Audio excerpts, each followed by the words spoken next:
बाद एनसीईआरटी विवाद की कर लेते हैं। एनसीईआरटी को सुप्रीम कोर्ट की फटकार लगी है।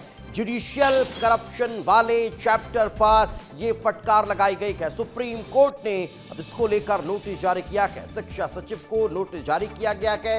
एनसीईआरटी ने सुप्रीम कोर्ट से माफी भी मांगी है। गलती हो गई, आगे से ध्यान रखा जाएगा, यह एनसीईआरटी ने कहा है। सुप्रीम कोर्ट ने कहा है सिर्फ माफी काफी नहीं है, इसे कोर्ट की अवमानना क्यों ना माना जाए।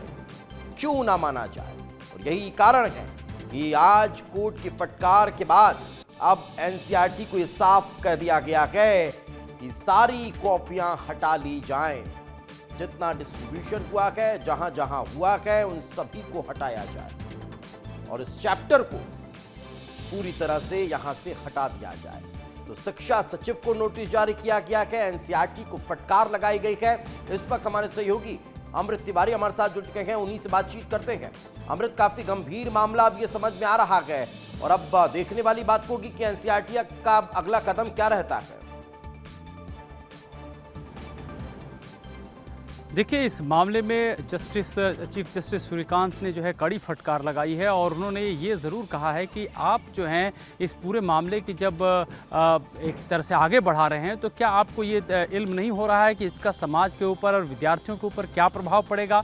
आपको बता दें कि इस दौरान जो सॉलिसिटर जनरल है उन्होंने बचाव किया और बचाव करते हुए कहा कि दरअसल यह जो काम हुआ है वो भूलवश हुआ है और जिन दो लोगों ने इस चैप्टर को तैयार किया है उनको आगे से ये सुनिश्चित किया जाएगा कि किसी भी महकमे में कहीं भी इनकी तैनाती या फिर कोई जिम्मेदारी न दी जाए। लेकिन जो यहाँ पे कोर्ट ने ये कहा, एपेक्स कोर्ट ने ये कहा कि देखिए आप दलीलें दे रहे हैं आज, लेकिन अभी जो मीडिया है वो रक्त रंजित हुआ है और उन्होंने इसके लिए मीडिया को धन्यवाद दिया क्योंकि उसके चलते कोर्ट को यह बात जो है पता चली और फिर स्वतः संज्ञान लेते हुए मामले में जो है यह कार्रवाई की गई है। नोटिस जारी किया गया है बाकायदा और इसके बाद जवाबदेही भी तय की गई है कि जो ये घटना हुई है उसको लेकर के बाकायदा जवाब दाखिल किया जाए और कोर्ट में ही दाखिल किया जाए। साथ ही साथ आपको यही बता दें कि यह भी पूछा गया अदालत की तरफ से, आप कह रहे हैं कि हम इसको वापस ले लेंगे, सर्कुलेशन से बिक्री के लिए नहीं जाएगी, लेकिन जो चीज पहले से पब्लिश हो चुकी है, ऑनलाइन पे उपलब्ध है, लोगों के पास पहुंच गई है कुछ, ऐसे में आप कैसे कह सकते हैं कि जो अदालत की गरिमा है उसको आपने ठेस नहीं पहुंचाया। तो अभी इस मामले में देखा जाए कि सुप्रीम कोर्ट ने बहुत ही कड़ा रुख अख्तियार किया है और यहाँ पे जो है सॉलिसिटर जनरल अपने बचाव में कुछ भी बोलते हुए सही से नहीं दिखाई दे रहे थे। यानी कि अब कोर्ट इस मामले वाली में बात और होगी कि अब इस पर किस तरह से आगे कदम बढ़ाया जाता है, कैसे अब इस पूरे विवाद का पटाक्षेप होता है, आने वाला वक्त बताएगा। बहुत बहुत शुक्रिया इस तमाम जानकारी के लिए।